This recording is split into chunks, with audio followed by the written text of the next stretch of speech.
anu leuwih ti heula nyicingan Pulau Jawa antara urang Sunda jeung Jawa.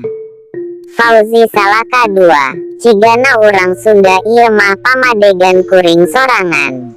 Sabab sanajan loba ngadekeun karajaan-karajaan gede, sacara budayana leuwih mirip jeung Proto Malayu, Batak, Dayak.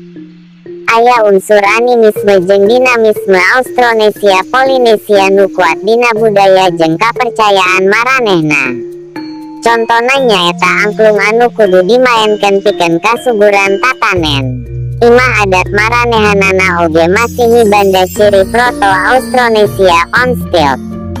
Sawantara ti eta, urang Jawa leuwih gampang ngahijikeun unsur Hindustan dina budaya maranehanana. Suku Jawa diwangun babarengan jeung datangna urang India ka Nusantara.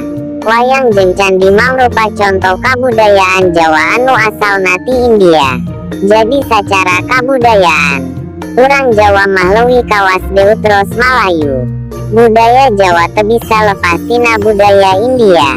Kabudayaan Sunda kayaning wayang golek, gamelan degung, atawa daminna tilada eta budaya asli Sunda dina Sanghyang Siksa Kanda Engkaresian. Setelah carita anu osok diwayangkeun ku dalang teh jembar pisan. Henteu diwatesan ku carita anu jolna ti India. Dina zamana Prabu Sri Baduga Maharaja Prabu Siliwangi tahun 1428 sampai tahun 1521 wayang di Pajajaran geus aya kalawan mintonkeun carita anu leuwih bebas jeung jembar.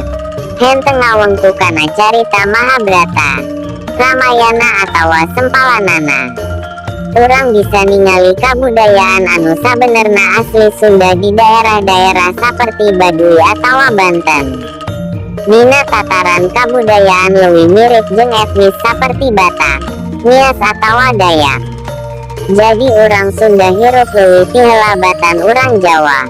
Kumadekna karajaan munggaran di Nusantara anu kacatet dina sajarah nyaeta Karajaan Salakanagara luluhurna Tarumanagara nu terus numbang ngajadi Karajaan Sunda, Karajaan Kendan di Nagreg, jeung Karajaan Galuh di Ciamis nepi ka Kalingga mangsa dilungguhan ku Raden Sanjaya putrana Prabu Senaputra ti Prabu Mandi Minyak ti Galuh.